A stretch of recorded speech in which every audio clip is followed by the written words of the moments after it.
Hey guys, welcome to PM Pathshala. आज बहुत दिनों से यार तुम सुन रहे होगे, मुंबई में एक मेजर आउटब्रेक हुआ है मिजल्स का। ठीक है, क्या होता है, कैसे इसको प्रिवेंट करना है ना, और हमें कैसे केयरफुल रहना है, वो सारी बातें आज हम करते हैं इस वीडियो के माध्यम से। यार देखो, ऐसी सी स्किन हो जाती है, reddish reddish. Why the search guys, जानते ही हो 303 केसेस मिजल्स के हो गए थे और इसमें से यार 14 डेथ हुई हैं। तो जब इतनी डेथ हो रही हो ना, तो फिर वो क्वेश्चन मार्क है कि क्यों इतना हो रहा है। बहुत सारे पेशेंट जो हैं वो लोअर सोशो इकोनॉमिक बैकग्राउंड से ही आ रहे हैं, क्यों, है ना। अगेन क्वेश्चन मार्क है यार, कैसे इतनी ज़्यादा दिक्कत है। तो बता रहे हैं कि जो लोग आ रहे हैं ना, जिनको शिकायत हो रही है मीजल्स की, वो पॉवर्टी, पुअर हाइजीनिक प्रैक्टिस की वजह से, या पुअर क्वालिटी ऑफ न्यूट्रिशन, या लैक ऑफ वैक्सीनेशन की वजह से ऐसा हो रहा है। रीज़न समझ लो, किस बैकग्राउंड के आ रहे हैं, प्रॉब्लम क्या है उनके साथ जुड़ी हुई मीजल्स में, कि पॉवर्टी वाला बैकग्राउंड है, बैकग्राउंड में दिक्कत है, पुअर क्वालिटी ऑफ न्यूट्रिशन खा रहे हैं, वैक्सीनेशन के पास नहीं जा रहे हैं, वैक्सीनेट नहीं हो रहे हैं, जिसकी वजह से ये अचानक से केस बढ़ गया मीजल्स का। बहुत सारे जो केस यार रिपोर्ट हुए हैं ना, तुम्हारे मुंबई के भिवांडी और मालेगांव, नासिक से एक जगह है नासिक, वहाँ से हुआ है ये। क्योंकि वहाँ पर ना बच्चों को ज़्यादातर वैक्सीनेशन कवरेज मिला ही नहीं था। और बहुत सारी फैमिलीज, तुम्हें पता है, बड़ी आश्चर्यजनक बात है कि इम्यूनाइज इसलिए नहीं होती क्योंकि उनके रिलीजियस एंड कुछ कल्चरल रीजंस आ जाते हैं। तो ये सारे रीजंस ना गाइस आपको नोट करते जाने हैं, किसी भी डिजीज से रिलेटेड है तो देखो, सोसाइटी जब लिख रहे हो तो उससे रिलेटेड यहाँ लिख सकते हो।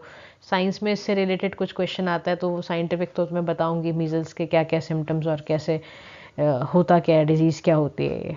ठीक है, नेक्स्ट चल। अब देखो इसका कुछ ना फिगर वगैरह चेक कर लो कि मीजल्स बेसिकली यार एक्यूट और हाईली कंटेजियस डिजीज़ है। ठीक है, इतना कैपेबिलिटी होती है इसमें कि एक एपिडेमिक बन जाए ये।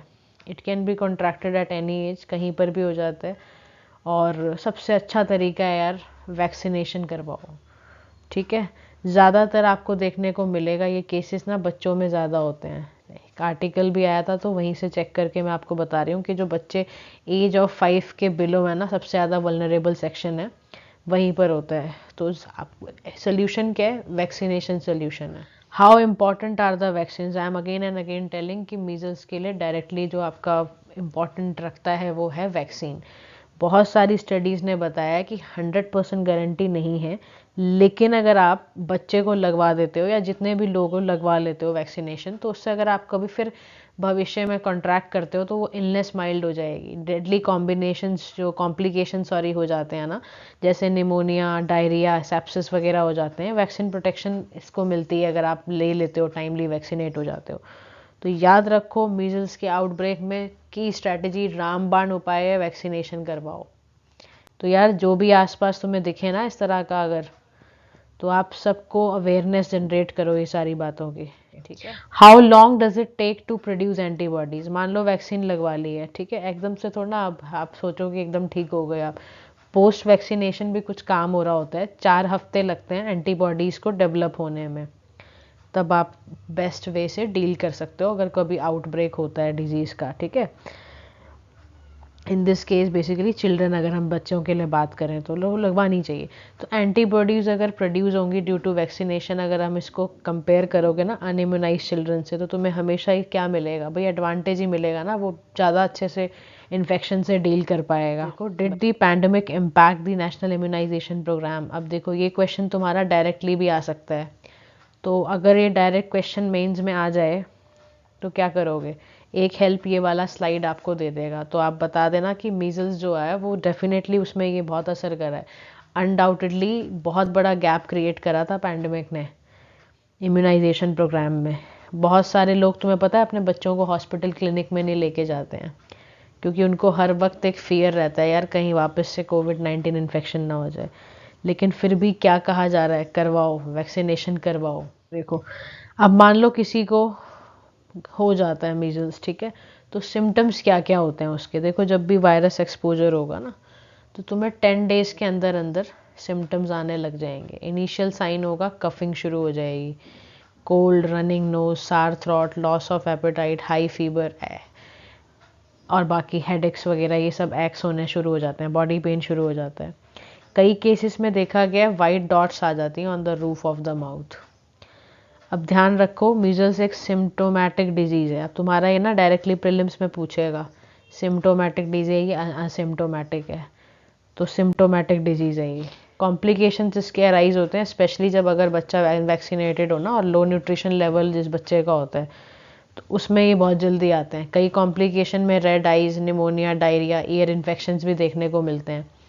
तो ये सारी बातों का ध्यान रखना, ये सारे के सारे इसके क्या हैं, सिम्टम। अच्छा, how can we prevent this search, है ना, इस फ्यूचर सर्च को प्रिवेंट कैसे कर सकते हो आप? सबसे बात को मैंने शुरुआत से तुम्हें कहा है अभी कि सबसे ज़्यादा ज़रूरी है कि लोगों को इसके बारे में, बीमारी के बारे में समझाओ और अवेयरनेस जगाओ कि यार जाओ वैक्सीन लगवा कर आओ। आप अवेयरनेस क्रिएट करो, स्पेशली बच्चों के मामले में। कम्युनिटी का ना एक प्रेजुडिस बने होते हैं, तो मैंने तुम्हें बताया ना शुरुआत में कि यार रिलीजियस कल्चरल रीजंस के कारण नहीं जा रहे हम, तो उनको बोलो यार अभी साइंटिफिकली थोड़ा रैशनल सोचो, रैशनल सोचने का टाइम है अभी। उसके बाद इन्फेक्टेड जो भी कोई चिल्ड्रन है उसको बहुत जल्दी ज़रूरत है कि उसको ट्रीट किया जाए इमिडिएटली।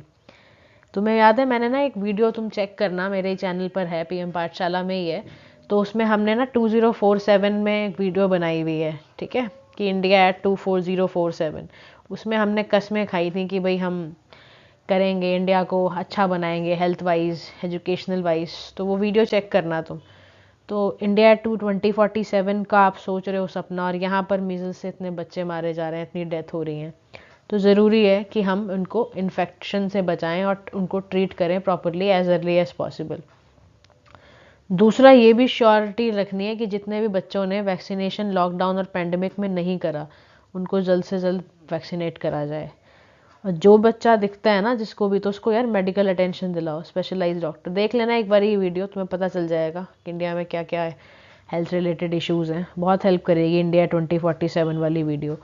तो children show any symptom related to disease, तो उसको करो। देखो यहाँ पर ना मैंने एक बड़ा अच्छा ये लिया हुआ है, इमेज क्लिक किया था कि how to protect your children from measles. तो यार फर्स्ट डोज लगाओ, 12 से 15 मंथ में लगती है, 4 से 6 ईयर में सेकेंड डोज लगती है। तो बहुत ज़रूरी है क्योंकि किसी भी पार्ट में कहीं भी कुछ अगर हो तो आप इससे बच जाओगे। तो हमें यही क्रिएट करना है, एक अवेयरनेस प्रोग्राम चलाना है, वैक्सीनेशंस करना है, बहुत आसानी से हम बच जाएंगे। ठीक है गाइज, चलो thank you so much, keep liking and subscribing our channel.